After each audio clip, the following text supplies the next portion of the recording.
The following program is sponsored by the Medicine Center Pharmacies.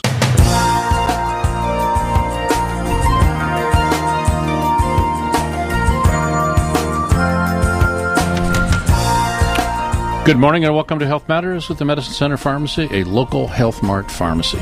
I'm your pharmacist, Paul White. We're glad you joined us. Before we begin, I'd like to thank our sponsors, Mercy Medical Center, Studio Arts and Glass, Kempthorne Motors, Kiko Auctioneers, and, of course, our technical producer, J.D. DeAngelis. This morning in the studio with me is Brad White, a compounding pharmacist. He sounds like he's got a cold. And joining us from the Canton City Public Health are Amanda Archer, epidemiologist, and Diane Thompson, director of nursing. Thanks for joining us this morning. Good morning. Appreciate having us. Okay, you may have heard about the Hepatitis A outbreak that's happening in Ohio, as well as the Syringe exchange program offered locally to help communicable diseases, prevent communicable diseases in Canton and Stark County. Today we're going to talk about these public health issues and go more in depth with experts from the City Health Department and find out what's going on to help prevent an outbreak here.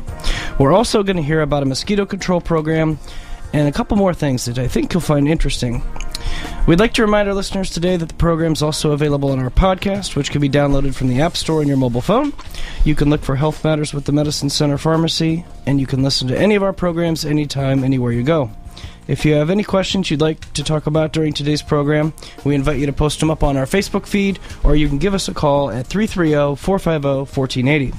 So, Amanda and Diane, can you begin by telling our listeners a little bit about yourselves? Or a lot of it. I'm Diane Thompson. I am the Director of Nursing at Canton City Public Health, and I've been there for the last 20 years, the last 10 years in the role that I currently have.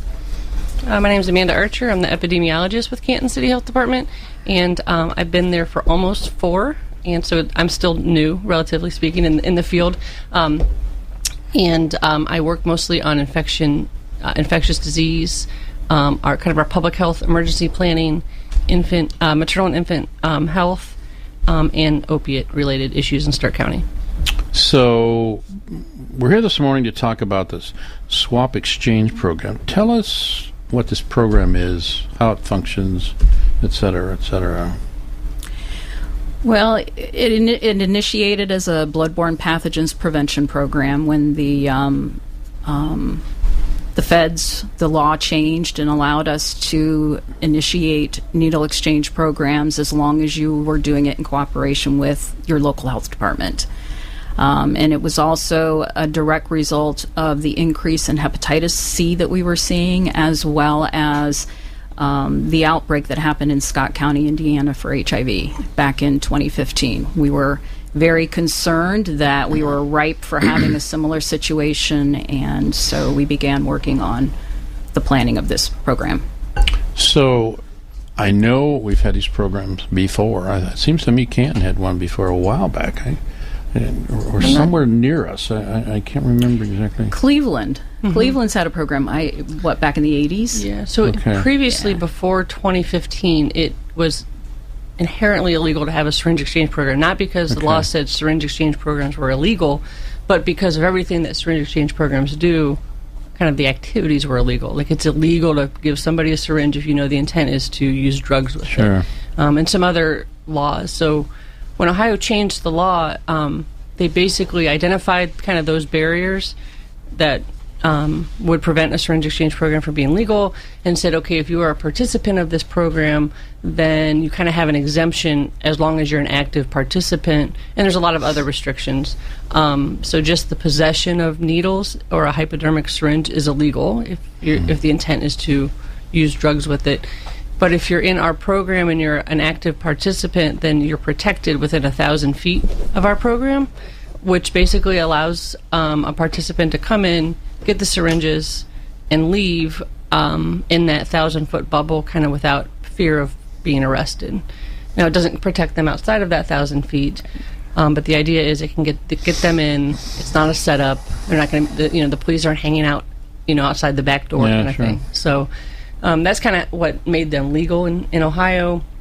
Before that, you had to declare a public health emergency, and I think that's what some of the larger cities did. There was one also down in Scioto County before we got started, and that was in result to the public health emergency.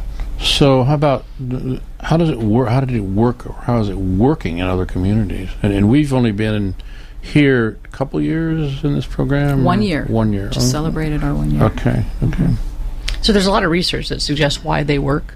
On the surface, the idea of giving syringes to people who inject drugs, a lot of people think that it's enabling, but what we know is that regardless of supply of clean or unused syringes, people who use drugs are still going to use drugs. We know that because our hepatitis rates were through the roof. So like from 2010 to 2016, in Stark County, we had over 300% increase in our hepatitis C cases just among 25 to 34-year-olds. Wow. So that's significant. Why don't you share with the public what it costs the government to treat a hepatitis C case? Do you know? Because I can tell you. I do-ish, so correct me if I... Staggering. Yeah, so one case, so previously in the past there wasn't really a cure for hepatitis. Correct. It was more kind of management, kind of surveillance even, just watching to see what happens. And hepatitis C is significant because it can lead to liver cancer, which is a whole other set of costs. But if somebody was to go into their gastrointestinal doctor and ask for treatment, there is now a medication that you can take that will cure you of hepatitis C, but it costs about $95,000. So I do have some numbers that we can kind of look at, because as a numbers person, it's actually way cheaper for me and for the county and for taxpayers to give a person who injects drugs a syringe or 100 versus paying for hepatitis. And we have some really good numbers to support that. Let's see. We also know that, on the surface, the programs are meant to help prevent the spread of disease among high-risk populations. There's a lot of stigma with a population, such as people who inject, but it's the same kind of basis, it's the same model that we would do for any high-risk population. So sometimes we get caught up in the fact that, these are individuals who are using an illegal substance, but it's still a prevention program. So that's kind of our model that we follow. We're also just on that infectious, not disease, well, kind of disease, but infection site standpoint, we're also reducing wounds. So with injection sites and potentially people who might not be trained or have the proper supplies to inject safely, people who do inject drugs have a significantly higher chance of having really bad wound infections, skin infections, blood infections, heart infections. And so a syringe exchange program can actually prevent those, which prevents ER visits, prevents inpatient status, prevents surgeries. So there really is kind of this, I hate to say trickle-down effect, but it is. It can potentially be highly cost savings for a community to implement a syringe exchange program. I'm not sure what this question is about, but what does this program look like? I mean, how do I, if I wanted syringes, how do I get them? You walk through the door Friday afternoon, 2 to 4. Okay. It's an anonymous program, and you don't ask their name. They don't have to sign anything to register. They do sign in. There is a very short intro process because we do distribute a card, an identification card showing that they are participants in the program. Should they get pulled over within 1,000 feet of the facility, they grind their needles. So they do return used needles. We're getting them off the streets. They grind their needles. They come through the intro area. What do you mean they ground their needles? You mean? Well, we are very unique in that we have what you call a needle shark, and it is a grinding machine that you put needles inside. So you do that? No, they don't do that. They do that. They have one. Everybody has one of those. They come through our office. So we have 3 grinders set up in a room. I see. And so what happens? The individual people walk up to a grinder. They personally grind their own needles. I see. They usually do 5 or 6 at a time. Once they've ground their needles, they come back and they get processed through the back area where they exchange needles. They have the ability to get a Narcan kit should they need one, which we strongly urge all of our opiate users and our meth users to get a Narcan kit. From you? From an agency that we partner with. Okay. So Crisis Recovery is the agency that we partner that distribute Narcan through Project Dawn. And they are where? They are located on 13th Street, but they're going to be transitioning, I believe, to either the same building or someplace else. I believe. That's by the hospital, isn't it? That Pretty is close. correct. Okay, Yes. I know where it's at. Yeah. Okay. Yeah. We also, Go ahead. I say we also provide, when available, hepatitis C testing. Again, high-risk population. We're trying to prevent Hep C, so if you know your status, it's one of the best ways to prevent. If you don't have, and if you do have, to know your status so that you know not to share syringes with other folks. Sure. HIV testing. So we're really excited about that because traditionally, in Stark County at least, this might be a population that we wouldn't necessarily reach through some of our HIV prevention efforts. We also do wound care education. So again, that kind of piece of teaching people how to kind of self-care, take care of their wounds and prevent wounds on the surface. So they do prevent those infections. So our goal was to have a really comprehensive program because we have them there. Okay. And while they're there, we want to make sure that we're able to kind of address any concerns that they have. And then the other big piece is we have somebody from Crisis Center who's able to do referrals, get people into detox, talk to them about treatment. And so we've had success with that too when people come in. There have been people who are ready to make that transition to recovery. Yeah. So is it syringe for syringe? I mean, if I bring in 7 and crush them, you give me 7 syringes, or what? The ideal is syringe for syringe. So the ideal of the program is that we give you enough needles in order to be able to inject an entire week. So the program is once a week. So we want to be able to provide the participant with enough needles for one injection each time they use through a week. Okay. Maybe we should take our break here, huh, JD? You're listening to Health Matters with the Medicine Center Pharmacy.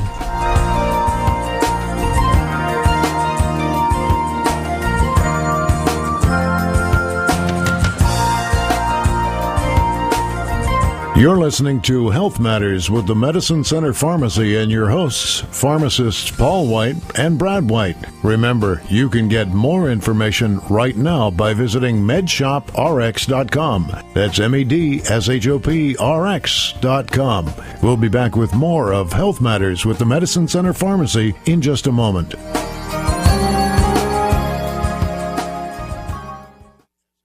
We're cleaning out the warehouse for a huge tent sale at the Half Off on Hot Buy store in Louisville, starting Wednesday through the rest of the week. Everything under the tent is marked down an extra 30% off. Outdoor summer merchandise, furniture, and grills are also an extra 30% off. More markdowns throughout the store. Just look for the signs. And the fabulous BK Barbecue will be on the lot, serving pulled pork barbecue sandwiches and much, much more. Stop in the tent sale going on this week at the Half Off on Hot Buy store in Louisville, next to the Medicine Center Pharmacy. Visit medshoprx.com or follow us on Facebook and Instagram. With a heart attack, every second counts. Every moment the blood supply to your heart is cut off or reduced leads to heart damage or death. Mercy Medical Center can stop a heart attack in record time. Mercy is the only hospital in the nation that can open a blocked artery right in the ER just minutes after arrival, saving lives and preventing further heart muscle damage. That's because Mercy's Emergency Chest Pain Center was America's first to achieve full accreditation and the first to install a fully functional cardiac catheterization lab just a few steps away from our ER doors. The average time in the U.S. from ER arrival to opening of a blocked heart artery is 64 minutes. At Mercy, thanks to our ER cath lab and the area's most experienced emergency heart care team, it's faster. We're capable of opening a blocked artery in as little as 5 minutes. If you have heart attack symptoms, get to Mercy. We can stop a heart attack in record time. To learn more, visit cantonmercy.org/heart.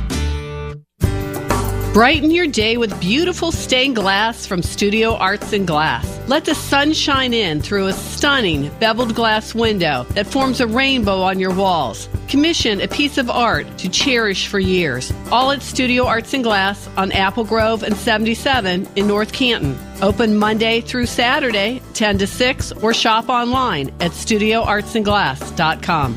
That's studioartsandglass.com. Medicine Center Pharmacy was named the 2018 Best of the Best Pharmacy, and we'd like to thank our customers and our staff for the honor. Our 13 pharmacists in Canton, Louisville, Minerva, and New Philadelphia help keep you healthy and save money, from free kids' vitamins to compounded prescriptions and affordable diabetes care. Ask how we can help, and don't forget, we have free screenings at our pharmacies on Tuesdays. Call 330-454-8772 for more information or visit medshoprx.com. medshoprx.com.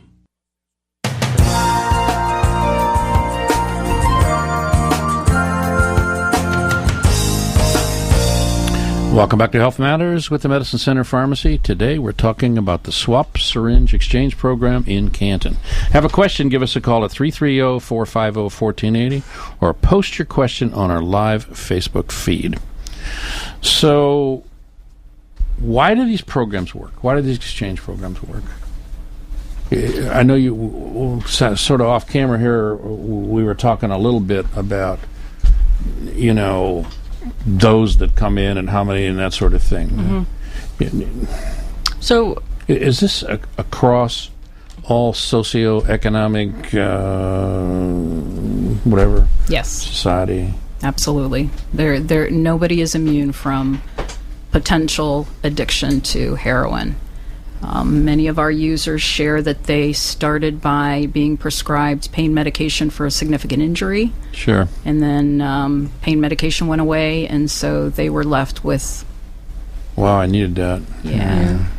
And when you look at what happened in Ohio, we know that when we identified the pain pill problem, the state put into place a bunch of policy to try to prevent deterring the drugs and abuse and misuse. And when they did that, and there's a whole kind of evolution of how that happened.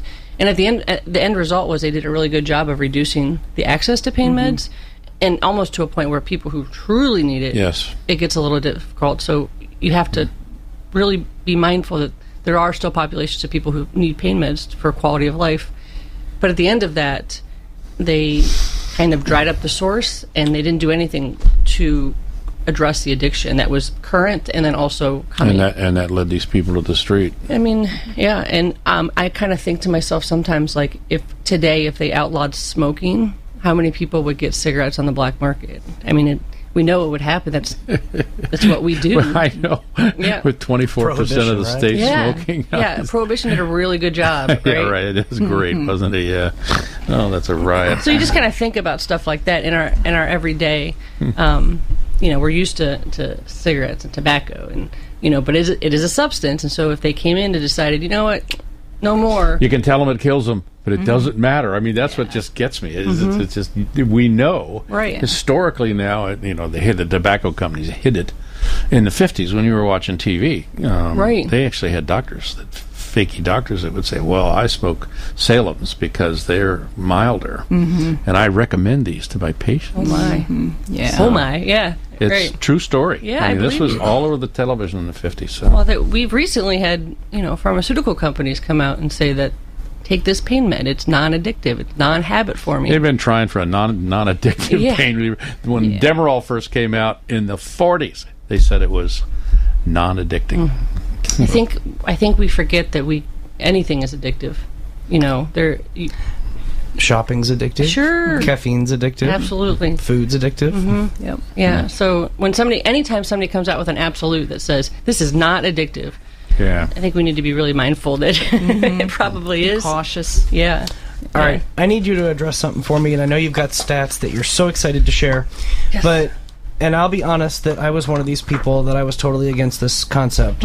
Sure. And then I read an article by a pharmacy student who talked about how it can help with the public health angle and avoid hepatitis C and exposures not only for that person but also people around him or her. Right. So maybe you could help our listeners understand why this isn't the end of the world and why it actually does affect our community in a positive way, even though maybe they may not agree with the concept. Sure. And I think that's fair. It's a very controversial program. So one of the things that we know about syringe exchange programs is it does reduce the transmission of blood-borne infections in the community. Okay, so typically that's with the high-risk population. There really isn't documented cases of regular citizens, playing in the park, getting stuck by a syringe and getting hepatitis C or HIV. However, the program does on the back end provides a way for individuals to bring used syringes and dispose of them appropriately. there really isn't a good way for a normal disposal through, especially if somebody's using syringes on a daily basis, have it be a diabetic or for a pet medication or because they're an intravenous drug user. So the program provides that. As Diane said, we have these needle sharks. It grinds them. It's like a giant paper shredder, only for needles. So there really isn't even a sharps container. So you throw the whole syringe in? You do. Yes. Okay. It's wild. Yes. I mean, really, it's pretty neat. Yeah. So there's no more biohazard. Yeah. Okay. Right. There's no sharps concerns. Right. So these syringe exchange programs, historically, the research shows it reduces HIV transmission by 1/3 up to 2/5. So, again, intravenous drug users are at high risk of HIV transmission. So if we can provide sterile syringes while they are injecting, then we can reduce that risk. There's also this idea where if somebody's an intravenous drug user, once they reach recovery, if they don't have a chronic infection like hepatitis or HIV, they're able to focus on their recovery. We don't have to worry about also getting them treatment. There's a lot of any chronic illness when you're diagnosed. There's a process that somebody goes through. So if somebody can go into recovery and focus on their recovery, we're helping them be successful, I believe. The one thing that's big is those that are involved in syringe exchange programs while they're actively using, once they do reach out for treatment and get into recovery, the research shows that they're 5 times more likely to enter treatment and stay in treatment. So to me, that's a big reason to support a program. If we want less drug use, then we need to support programs that help people get into treatment. And this is one of them. And so again, the research kind of shows that. We actually last week we had a participant come in and share with us. He had been one of our regulars that came through the program to exchange needles, and he had been absent for a period of time, and that's not uncommon with this population that they don't come on a weekly basis. You see them every once in a while, but he was one of our consistent weekly individuals, and he actually came in and shared with us that he was in recovery. He had been 5 months clean, shared with us that he has an apartment, he has a job. So, we are seeing some success with individuals entering into the program, and they feel so connected with us that they feel the need to say, I'm okay. Because we never know.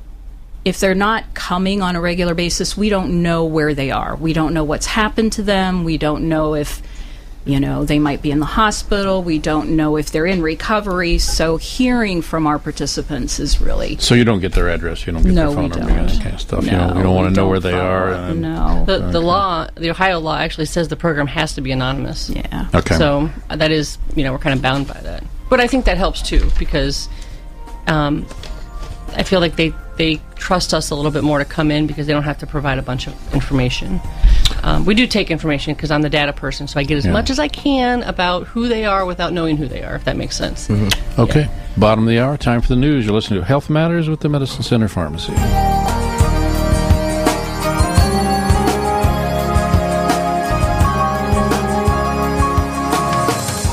You're listening to Health Matters with the Medicine Center Pharmacy and your hosts, pharmacists Paul White and Brad White. Remember, you can get more information right now by visiting medshoprx.com. That's medshoprx.com. The summer driving season's here, and it's the perfect time to shop the largest auto mall in Northeast Ohio with one click at Kempthorne.com. Mazda, Volkswagen, Volvo, Jaguar, Mercedes-Benz, and Sprinter, too. Something for everyone's price range. Kempthorne.com makes shopping easy, fun, and friendly. We also have a huge selection of pre-owned vehicles, and less than stellar credit is never a problem. The Kempthorne family name's one you know and trust. Committed to our community for over 80 years. Shop Kempthorne.com. We understand the one-size-fits-all approach doesn't always work. We do customized compounded medications based on your doctor's prescription to match your specific needs. Hi, I'm your pharmacist, Brad White, from the Medicine Center Pharmacy. Do you use or need customized compounded prescription medications because of allergies, special formulations, or need an easier way to take your medication that isn't available? Many physicians choose to prescribe a medication that is not commercially made and requires a pharmacy like ours with special equipment and training to prepare a capsule, suspension, cream, or tablet. Are you sensitive to lactose, dyes, or need a sugar-free suspension? The Medicine Center Pharmacy is here to help you. Every day we prepare custom medications for infants, adults, and pets in our PCAB accredited compounding lab. Call or stop by the Medicine Center Pharmacy today at 551 West High Avenue in New Philadelphia, where wellness begins.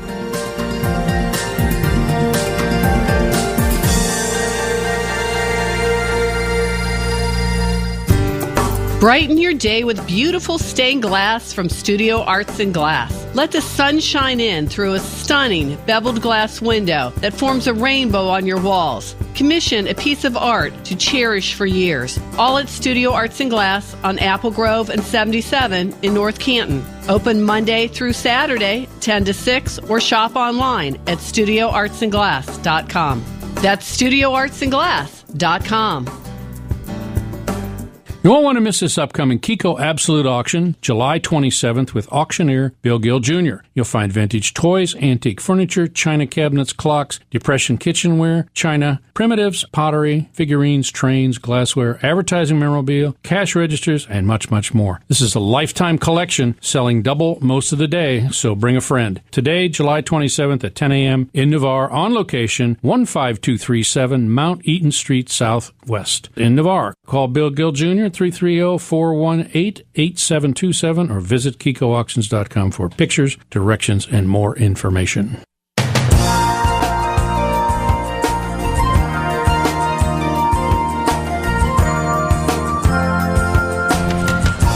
You're listening to Health Matters with the Medicine Center Pharmacy. I'm your host and pharmacist, Paul White. Today we've been talking about the local swap syringe exchange program and the Hepatitis A outbreak in Ohio. A lot more to cover this morning, so let's get back to the show. How about we talk about the cost or benefit to providing syringes to people who inject drugs in our community? So probably one of the big things that we like to kind of get the word out about is the cost savings.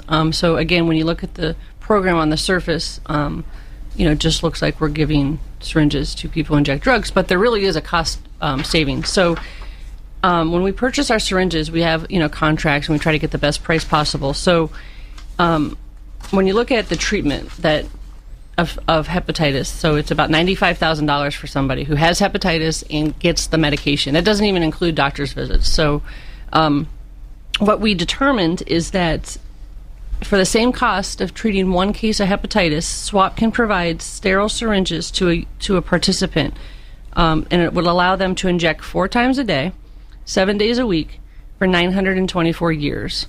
So when you look at that, we could basically say we can provide syringes for 924 people to inject for a year before, and it's still cheaper than treating one case of hepatitis. So from a public health standpoint, we're always looking for programs that save money, and when you look at the grand scheme of medical costs, the program kind of supports itself in that terms. A brief explanation, if you will, about what is hepatitis A, B, and C. Can you do that, or is that all hepatitis? They're a disease of the liver. Sure. They're most easily transmitted through blood-to-blood exposure. Needles being obviously the highest risk. Sure. And what it does is breaks down the liver and can cause cirrhosis of the liver, can cause liver cancer. And you cannot live without your liver. You cannot. Yes. Okay. I'd also like to just add that the program is successful because of the partnerships that we have. So our first needle shark was purchased for us by United Way.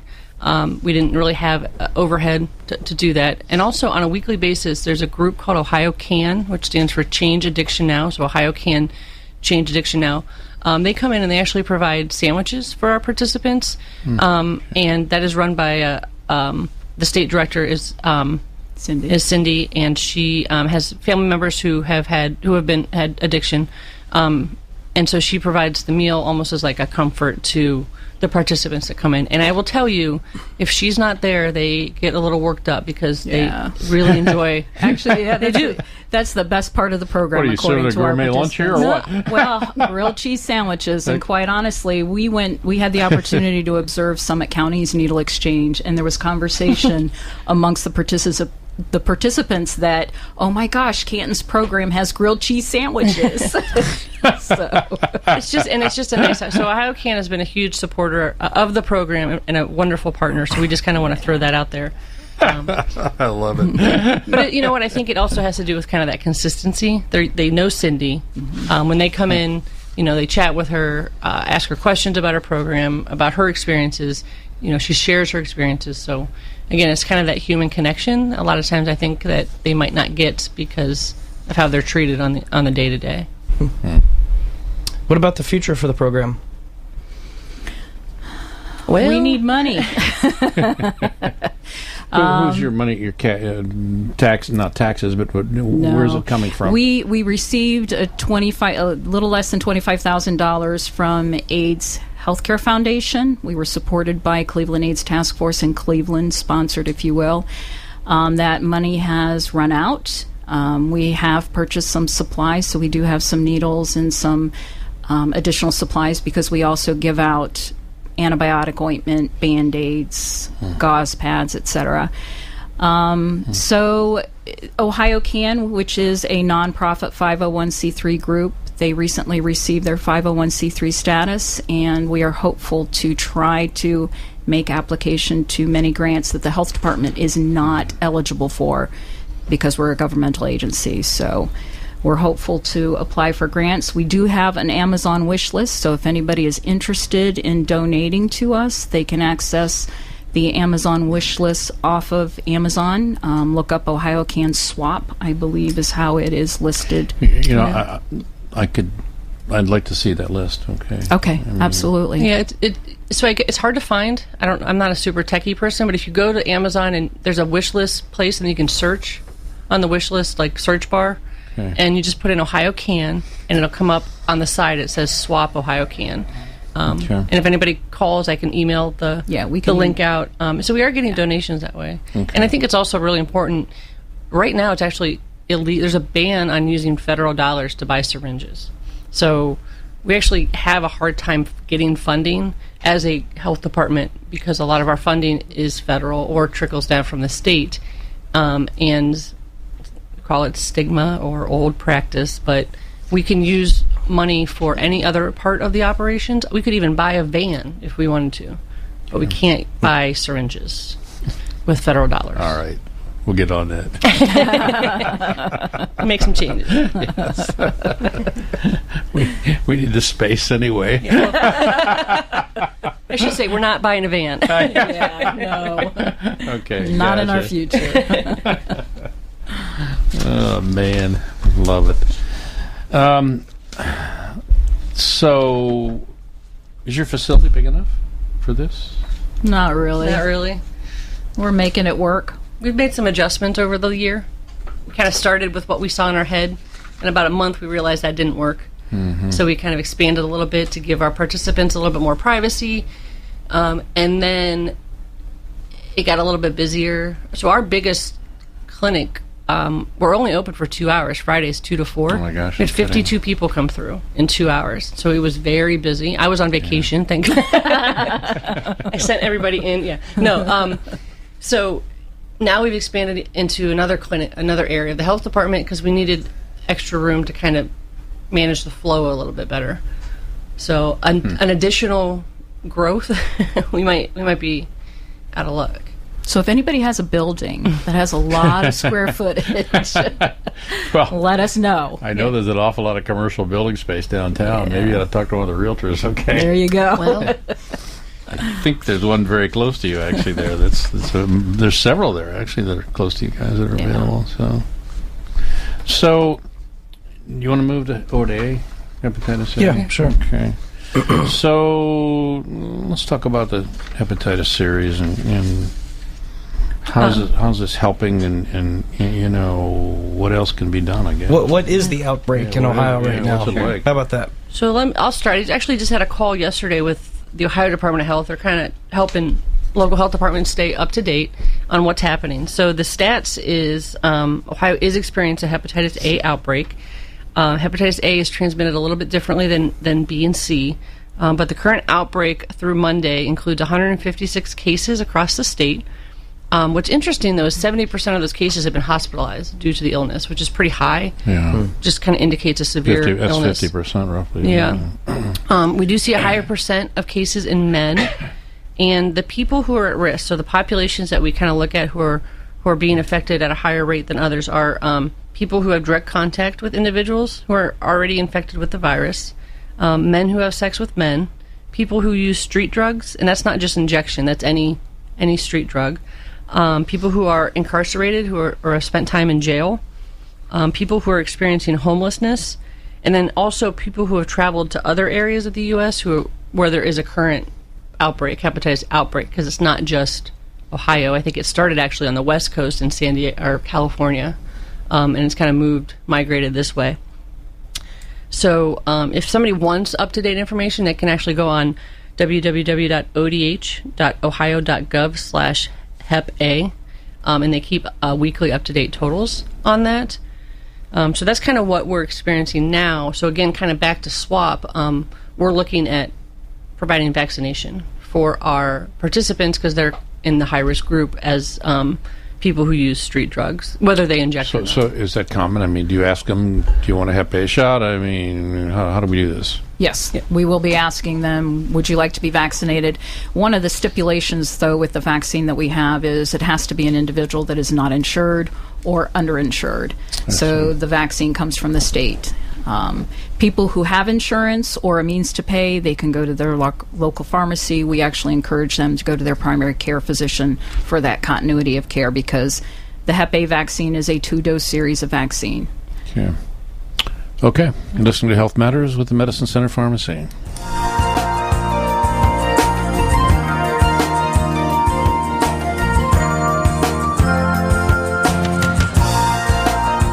You're listening to Health Matters with the Medicine Center Pharmacy and your hosts, pharmacists Paul White and Brad White. Remember, you can get more information right now by visiting medshoprx.com. That's medshop.rx.com. We'll be back with more of Health Matters with the Medicine Center Pharmacy in just a moment.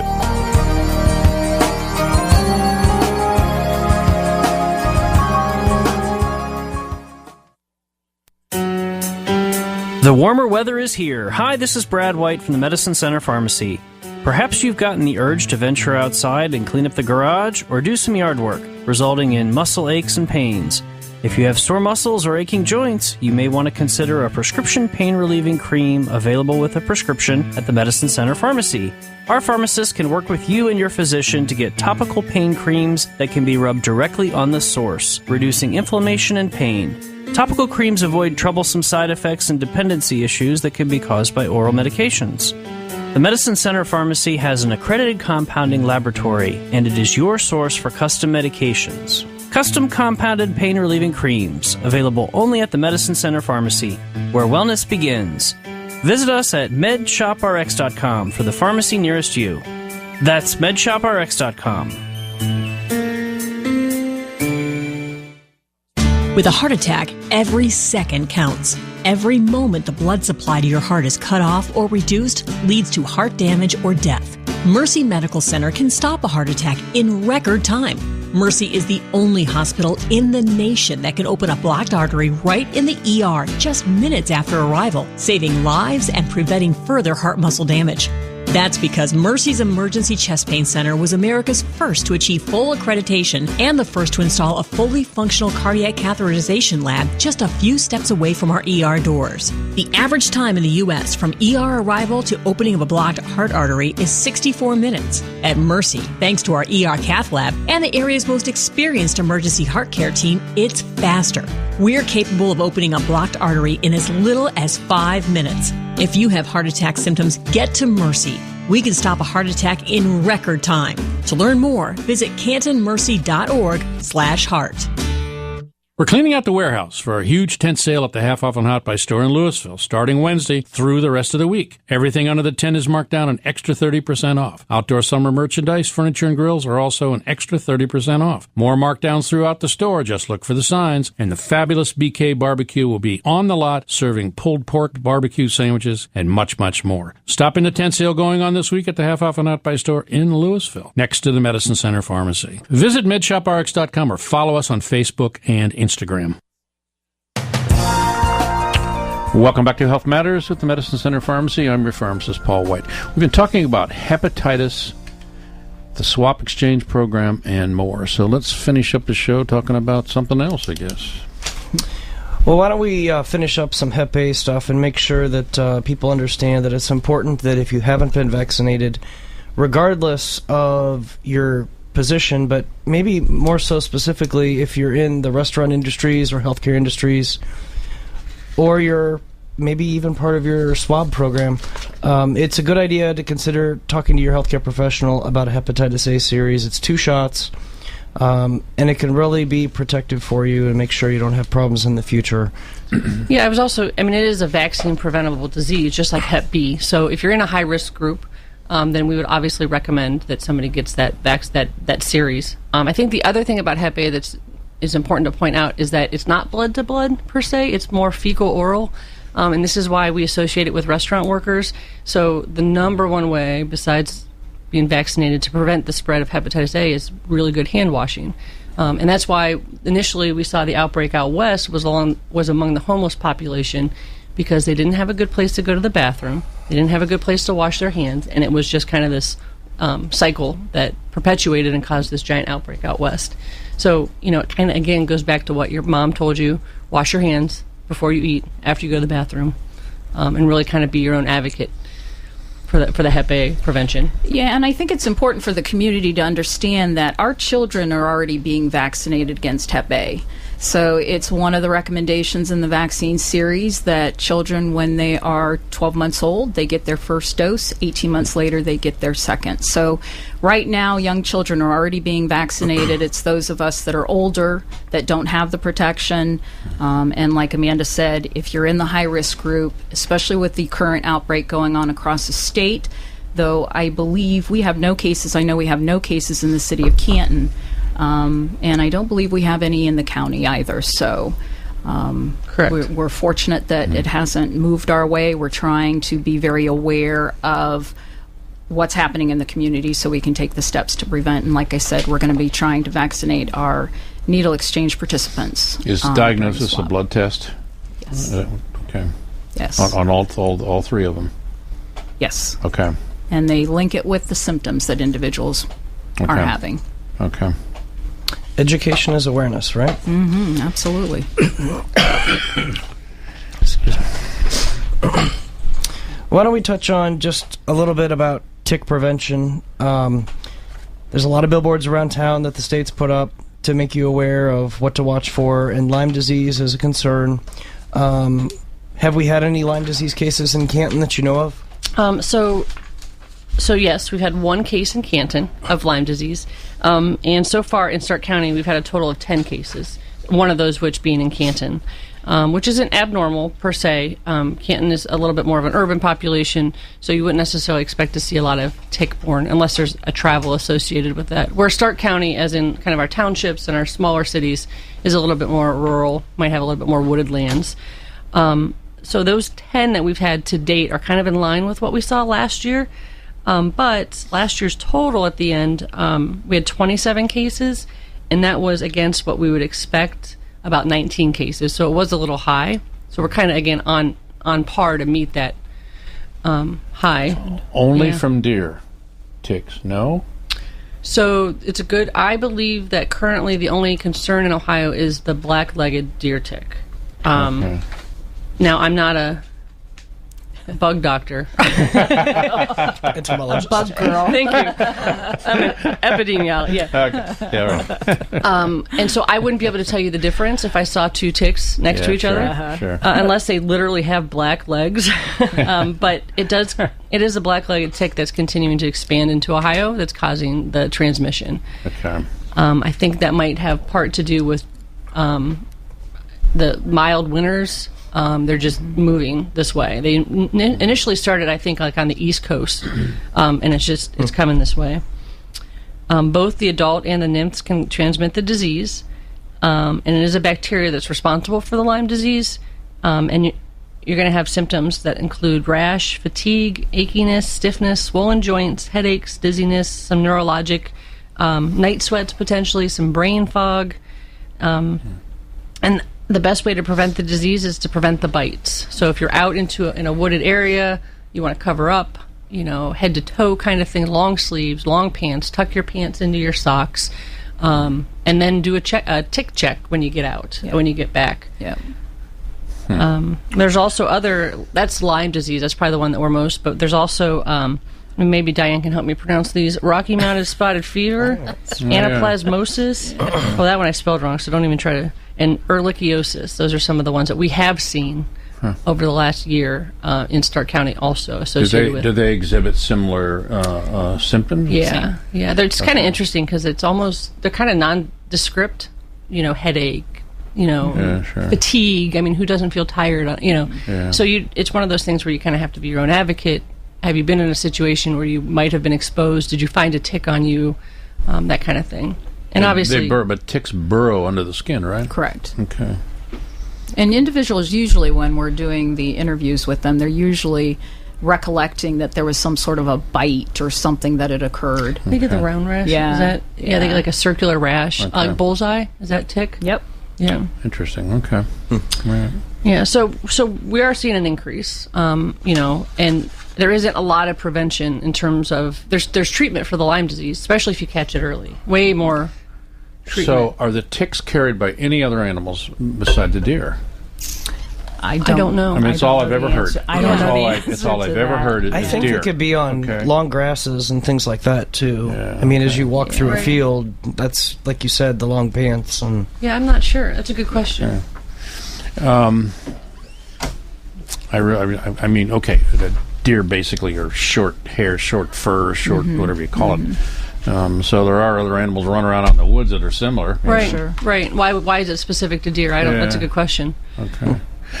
All right, we got about 3 minutes left here, folks. What else is happening in Canton, Stark County? Well, they just released, not in Stark County or Canton, but they just released a press release that Ohio had its first human case of West Nile virus. So that's another kind of spring, summer, fall illness that's associated with mosquito bites. So again, prevention is kind of that best medicine there. Interestingly, I just wanted to share this. I found an article that came up. It was from 2015 that actually measured the effectiveness of all these repellents that we use along with natural stuff. So anything with DEET was first. So that's good for those people who don't want to do chemicals or want to go all natural. They said the oil of lemon eucalyptus had similar benefits to DEET. And then this is what I found really interestingly. Victoria's Secret's bombshell perfume came in third.